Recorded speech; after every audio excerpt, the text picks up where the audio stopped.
반갑습니다. 여러분, 프로토 교수입니다. 스포츠 모든 경기를 매일 분석 및 조합 픽 공유 중에 있습니다. 영상에 공개되지 않는 정보들도 정보방에 입장하시면 확인하실 수 있으니 참여를 희망하시는 분들은 영상 하단 고정 링크를 통해서 아무 조건 없이 자유롭게 참여가 가능하니 많은 참여 부탁드리겠습니다. 첫 번째 경기는 크로아티아 대 벨기에 한번 살펴보겠습니다. 크로아티아는 캐나다를 조별리그에서 탈락시키면서 모로코 다음으로 16강 진출 확률이 높은 국가입니다. 벨기에를 상대로 무승부 이상의 결과만 내면 16강에 진출할 수 있는 상황이고 패배 시에도 캐나다가 승리를 거두게 된다면 조 2위를 확보합니다. 2차전에서는 그동안 약점으로 지적되었던 전방의 화력이 살아났다는 것이 고무적인 성과입니다. 크라마리치가 멀티 득점을 기록했고 우측 공격수로 선발 출전했던 리바야도 득점을 기록하면서 1차전에 다소 부진했던 전방 영향력이 꽤 살아나는 모습이었죠. 다만 2차전에서는 큰 대회 경험의 차이가 꽤 큰 모습이라 베테랑들이 가득한 벨기에를 상대로는 전방 영향력이 2차전과 같을 가능성은 높지 않습니다. 벨기에는 모로코에게 일격을 당했고 팀의 에이스인 데브라이너가 우리는 너무 늙어서 우승하기 어렵다고 인터뷰를 하고 우리가 공격을 못하는 것도 늙어서지 라고 응수하는 등 팀 분위기가 매우 좋지 못한 상태입니다. 이번 경기에서 무승부를 거두어도 16강 진출 가능성이 낮은 상황이라 처한 조별리그 상황도 썩 좋지 못합니다. 아자르는 체중 문제는 다소 해결했지만 밸런스가 무너지면서 전성기 시절의 전진성을 잃어버렸던 모습이었죠. 인터뷰가 논란이 될 만한 내용인 것은 사실이지만 수비진도 노쇠한 상황인 것도 확실한 약점입니다. 캐나다의 어린 선수들은 큰 무대의 부담감을 이겨내지 못한 반면 노련한 모로코의 공격진은 카운터로 벨기에의 수비진을 쉽게 뚫어냈죠. 모로코보다도 큰 무대 경험이 많은 크로아티아를 상대로도 카운터를 조심해야 하는 상황임에는 확실한 상태입니다. 벨기에는 현재 감독의 전술적인 패착과 팀 주전 선수들의 노쇠화로 팬들도 벨기에 전력에 점점 등을 돌리고 있는 상황입니다. 크로아티아 감독인 발리치가 선수들의 체력적인 관리를 해주는 방법으로 경기를 치르고 있고 크로아티아의 중원 전력도 여전히 건재한 실력을 가지고 있습니다. 다만 크로아티아도 무리하게 라인을 높이면서 위험성을 높일 필요는 없는 상태인데 크로아티아의 우세를 예상합니다.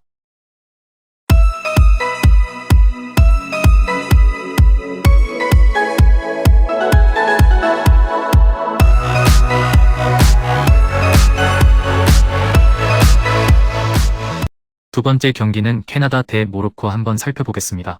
캐나다는 2연패를 당하면서 조별리그 탈락은 확정됐습니다. 2차전에서는 월드컵 첫 골을 넣은 만큼 3차전에서는 첫 승리를 거두고 자존심을 챙길 각오로 나설 가능성이 높습니다. 큰 경기 경험이 너무나도 부족한데 상대 중원에 정교한 패스워크에 대응하는 모습을 보여주지 못했고 중원 퀄리티에서 격차가 생각보다 큰 모습입니다. 데이비스가 대표팀에서는 중앙에 배치되면서 중원 싸움에 힘을 보태주고는 있지만 에너지 레벨 대비 정교함이 밀리는 모습을 자주 연출하고 있는 것이 문제죠. 이 단점은 문전 앞에서도 나타나고 있는데 벨기에 전에서도 경기 내용은 압도했음에도 골을 넣지 못하면서 벨기에에게 카운터를 맞았습니다. 탈락이 확정된 터라 긴장이 다소 풀린 상태에서는 달라진 모습을 보여줄 수도 있지만 기대를 너무 갖지는 않는 것이 좋을 것 같습니다. 모로코는 조에서 가장 유리한 고지를 잡았습니다. 아직 16강 진출이 확정된 상황은 아니지만 이번 경기에서 패배를 하더라도 크로아티아가 벨기에를 상대로 무승부 이상의 경기만 치러준다면 조 2위를 확보해 16강에 진출할 수 있습니다. 36년 만에 두 번째 16강에 진출하기에는 최적의 조건을 갖췄습니다. 캐나다보다 노련미가 상당하다는 것이 장점인데 지에흐 마즈라위가 대표팀에 복귀하면서 개인 기량에서도 전임 감독인 할리로지치 시절보다 플러스 요인이 있습니다. 다만 지에흐가 올 시즌 클럽에서 보여주고 있는 폼이 꽤 실망스러운 터라 공격이 잘 안 풀릴 가능성은 염두에 두어야 하고 이 경우에는 바로 무승부를 노리는 작전으로 갈 확률이 높습니다. 최후방 수비가 약화되는 박공 양상은 만들지 않을 것입니다. 캐나다의 기동성과 젊은 패기는 인상적이나 골문 앞에서의 섬세함이 부족한 것이 흠입니다. 모로코가 라인을 내리고 대응할 방식이 높기 때문에 기동성 확보에 필요한 공간 창출에도 어려움이 있을 가능성이 높습니다. 모로코도 맞불보다는 적절한 카운터 양상으로 나서면서 대표팀에 복귀한 선수들의 1대1 능력에 의존할 가능성이 높은 상태입니다.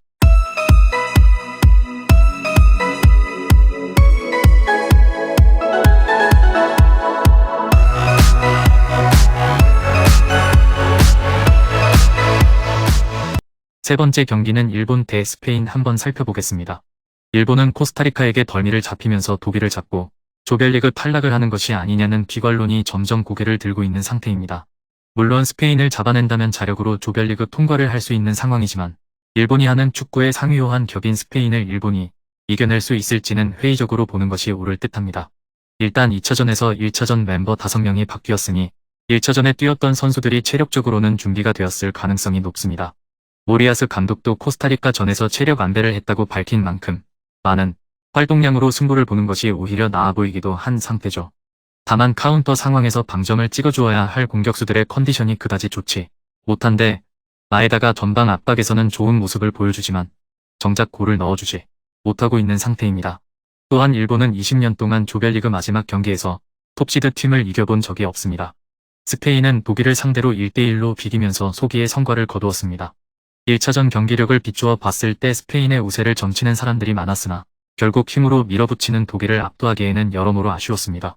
그래도 1차전에서 골 득실을 최대한 챙긴 상황이고 패배를 하지도 않은 상황이라 16강 진출 가능성이 매우 높은 상황임에는 분명합니다. 전방의 성과가 꽤 좋고 특히 모라타의 컨디션이 꽤 좋아 보이는 모습인데 두 경기 연속 골을 기록했고 2차전에서 기록했던 골은 오프사이드 라인을 절묘하게 피하는 킬러로서의 면모를 잘 드러낸 골이라 밀집 수비를 파괴할 때 모라타가 역할을 해줄 수 있는 상황임에는 분명한 상태입니다. 일본이 아예 숙이고 나올 가능성이 높은 상황이기도 하고 중원 싸움을 시도하더라도 스페인 선수들이 일본 선수들보다는 상위 호환 격인 것이 명백한 상태입니다. 스페인의 전방 컨디션도 아주 나쁘지는 않고 이미 강한 압박과 수비로 무장한 코스타리카를 대파한 경험도 있습니다. 다만 16강 이후를 대비하기 위해 경기 중후반부터는 스페인이 힘을 뺄 가능성이 높습니다. 그래도 스페인이 확실한 승기를 잡기 전까진 일본의 수비진을 폭격할 것으로 예상됩니다.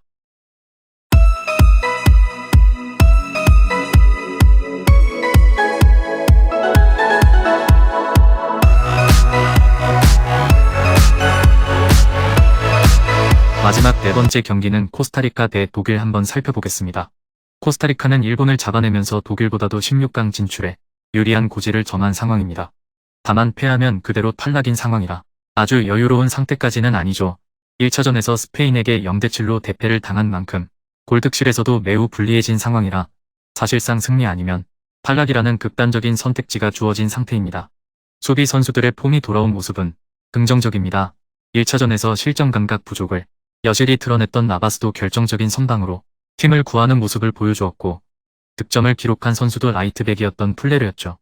다만 유럽에서 뛰었던 선수들이 이제는 전성기가 지난 노장이라 정상급 기량을 가졌다고 보기에는 무리가 있고 1대1 개인 기량에서는 독일에게 밀릴 가능성이 매우 높은 상태입니다. 협력 수비가 잘 되지 못한다면 1차전의 악몽이 다시 찾아올 수도 있을 것입니다. 독일은 스페인을 상대로 무승부를 거두면서 16강 진출 가능성은 살려놓은 상태입니다. 3차전에서 두 골차 이상으로 승리를 거두고 일본이 스페인을 상대로 이기지 못하게 된다면 조별리그를 통과할 수 있습니다. 객관적인 전력에서는 압도적인 우세지만 사력을 다해야 하는 상황임에는 분명한 상태죠. 플릭 감독은 전방 부진을 제로톱으로 해결하려는 모습이었으나 별다른 효과가 없었고 오히려 정통 9번이라고 할 수 있는 펠크루그이 들어오자 공격에서 혈이 뚫리는 모습입니다. 코스타리카가 강한 중앙 압박으로 중원을 틀어막고 빌드업이 측면으로 흐르도록 할 가능성이 높은데 펠크루그의 피지컬이 상당히 중요한 키가 될 것으로 보입니다. 올 시즌 미넨의 핵으로 활약하고 있는 크랙형 공격수인 사네와 무시알라도 개인 기량으로 수비벽을 돌파하는 모습을 보여줄 수 있을 것입니다. 풀백의 약점은 뚜렷하되 쥘레는 전문 라이트백이 아니고 나움은 공격적으로 기여를 해줄 수 있는 선수이기는 하지만 수비적인 장점이 뚜렷한 선수는 아닙니다. 독일의 우세가 예상됩니다. 2차전에서 펠크루그와 사네를 중용하면서 공격력이 상당히 올라온 모습을 보였다는 점이 긍정적인 부분이죠. 코스타리카가 1차전에서 극단적인 수비 성향을 보였지만 개인 기량에서 밀리면서 대량 실점을 한 만큼 크랙들이 돌아온 독일이 코스타리카를 이길 가능성도 충분하다고 보여집니다. 금일 경기들은 이렇게 알아보았습니다. 좀 더 다양하고 많은 정보를 원하시는 분들은 영상 하단 댓글에 링크 클릭 후 문의하시면 아무런 조건 없이 정보방 입장 가능하니 입장하셔서 정보 받아보시길 바라겠습니다. 그리고 영상에서 리뷰하지 않은 디테일한 정보와 조합픽은 매일 교수 정보방에서 공유하고 있으니 꼭 참여해보시길 권장드리며 이번 영상은 여기까지 하겠습니다. 시청해주셔서 감사드리며 늘 여러분들의 건승을 기원합니다. 감사합니다.